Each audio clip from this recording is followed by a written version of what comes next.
Over a year after announcing its first handheld gaming PC, Valve has revealed the Steam Deck OLED, which is a new iteration in the Deck family with an improved display, better audio, and a greater battery life. While it's not the Steam Deck 2 everyone has been hoping for, plenty of significant changes were around this upgrade 1 year into the handheld's lifespan. To see how the Steam Deck OLED stacks up with the competition, we're going to take a look at the specs and features, and go over some standout differences between the Steam Deck OLED, the launch model, and the Nintendo Switch OLED.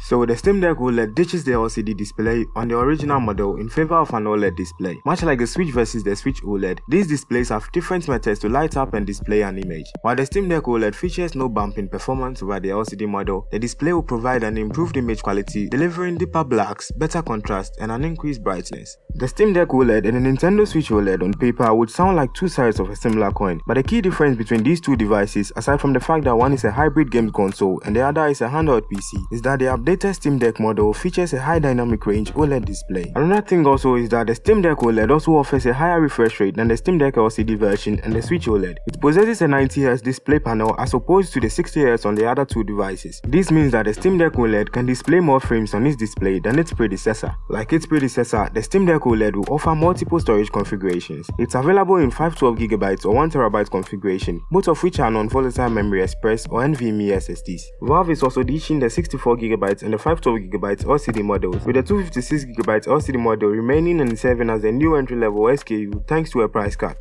One common thing all three models share is the MicroSD card slots available across all three devices, allowing users to add additional storage to their devices. While both Steam Deck models allow for users who are bold enough to pry open the device and replace the internal SSD storage, the Steam Deck OLED is a bit more repair friendly, making it easier for those who want to put their money toward buying a 2TB or higher SSD to add it themselves.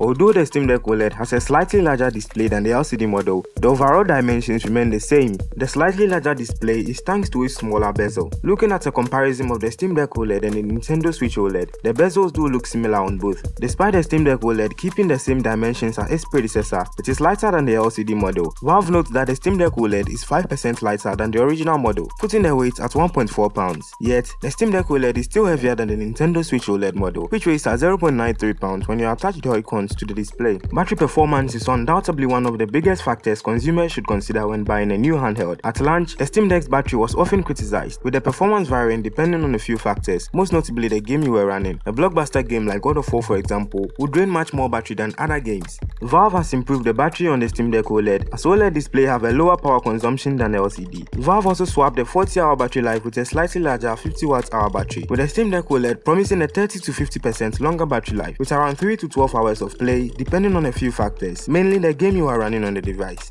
As mentioned previously, the Steam Deck OLED remains mostly unchanged from its predecessor. The RAM on the new model has slightly faster mega transfers per second, but if you're expecting that Valve will make a switch to AMD Zen 3 like that of the Asus ROG Ally or with the Legion Go, you're going to be disappointed. But there's one noteworthy thing to point out, with the internal components increased beyond what was previously mentioned. The Steam Deck OLED has a Wi-Fi 6E module with access to a 6GHz spectrum, which might allow for faster downloads depending on your router and your internet connectivity. While the Nintendo Switch OLED remains a distant third in this handheld embrace, sporting the aging Nvidia Tegra X1 mobile chipset. While there have been rumors that Nintendo is working on a more powerful Switch for the past few years, the company has yet to make any firm announcement on such a device. But with the device beginning to show its age as it approaches the 8th year in its lifespan, some games are noticeably performing terribly. You would sometimes have to drastically scale down the resolution for some games to run properly, or you can resort to playing the cloud version to make those hardcore games playable at all on the Switch. Thanks for watching this video and see you in the next one.